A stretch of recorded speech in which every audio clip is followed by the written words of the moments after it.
یہ صدائے حریت جموں کشمیر ہے، پیش خدمت ہے خصوصی اپڈیٹ۔ غیر قانونی طور پر بھارت کے زیر قبضہ جموں کشمیر میں کل جماعتی حریت کانفرنس نے نام نہاد یوم آزادی کی آڑ میں بھارتی فورسز کی طرف سے محاصروں اور تلاشی کی کارروائیوں کے دوران لوگوں کو مسلسل قتل، گرفتار اور ہراساں کیے جانے کی شدید مذمت کی ہے۔ جموں خطے کے لیے کل جماعتی حریت کانفرنس کے صدر شاہد سلیم نے جموں سے جاری بیان میں لوگوں کے بنیادی حقوق کی خلاف ورزیوں کی شدید مذمت کرتے ہوئے کہا کہ بھارتی فورسز کی طرف سے ہر قسم کے ظالمانہ اقدامات کے باوجود حریت پسند کشمیریوں نے بھارت کے یوم آزادی کو یوم سیاہ کے طور پر منا کر اور علاقے میں سول کرفیو نافذ کر کے اخلاقی فتح حاصل کی ہے۔ انہوں نے کہا کہ بھارت کے بدترین فوجی محاصرے کے باوجود پاکستان کے یوم آزادی پر بہادر کشمیریوں کی طرف سے دکھائے گئے جوش و جذبے سے بھارت کے 10 لاکھ فوجی بوکھلا گئے ہیں، جنہوں نے کشمیری عوام کے خلاف جنگ چھیڑ رکھی ہے۔ تحریک کشمیر برطانیہ و یورپ کی کال پر بھارت کے یوم آزادی کو یوم سیاہ کے طور پر منانے کے لیے ہزاروں پاکستانیوں اور کشمیریوں نے برطانیہ اور یورپ کے مختلف شہروں میں احتجاجی مظاہرے کیے۔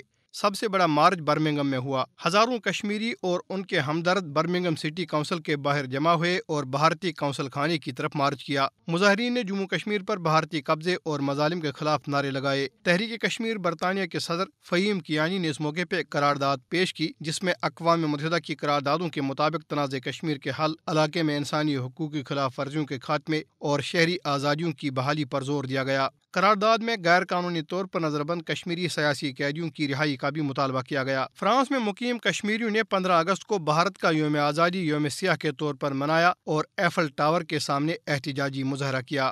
بھارت کا یوم آزادی یوم سیاہ کے طور پر منانے کے سلسلے میں فرینڈز آف کشمیر انٹرنیشنل کے زیر اہتمام پاکستان کے دارالحکومت اسلام آباد میں ایک سیمینار کا انعقاد کیا گیا۔ اسلامی تنظیم آزادی جموں کشمیر کے چیئرمین عبدالصمد انقلابی نے جموں کشمیر اور بھارت کی مختلف جیلوں میں نظر بند کشمیریوں کی حالت زار پر تشویش کا اظہار کرتے ہوئے ان کی فوری رہائی کا مطالبہ کیا ہے۔ پاکستان نے ملک کو بدنام کرنے میں ملوث ملک دشمن ٹرینڈز کے بارے میں ایک رپورٹ جاری کی ہے۔ کشمیر میڈیا سروس کی طرف سے جاری ایک تجزیاتی رپورٹ میں کہا گیا ہے کہ بھارت اور افغانستان سے چلنے والے سوشل میڈیا اکاؤنٹس کو پاکستان کو بدنام کرنے کے لیے استعمال کیا جا رہا ہے۔ رپورٹ میں بتایا گیا ہے کہ بھارت پاکستان کو بدنام کرنے کے لیے اس کے خلاف جان بوجھ کر جھوٹی خبروں پر مبنی مہم چلا رہا ہے اور پاکستان اور اس کے اداروں کے خلاف سوشل میڈیا مہم کی سرپرستی بھارتی نیوز ایجنسی ANI کر رہی ہے۔ بھارتی ایجنسیاں پاکستان کے خلاف ہیش ٹیگز پھیلانے میں پاکستان دشمن عناصر کی مدد کر رہی ہیں، جس کا مقصد پاکستان کے خلاف جھوٹی خبروں پر مبنی مہم چلا کر اس کو FATF کے گرے لسٹ میں رکھنا ہے۔ پاکستان نے ملک اور اس کے اداروں کے خلاف ناپسندیدہ مواد کو روکنے کے لیے فیس بک، ٹویٹر اور گوگل سے مدد طلب کی ہے اور پاکستان کے خلاف جھوٹی خبروں پر مبنی مہم چلانے پر عالمی برادری کی خاموشی پر افسوس کا اظہار کیا۔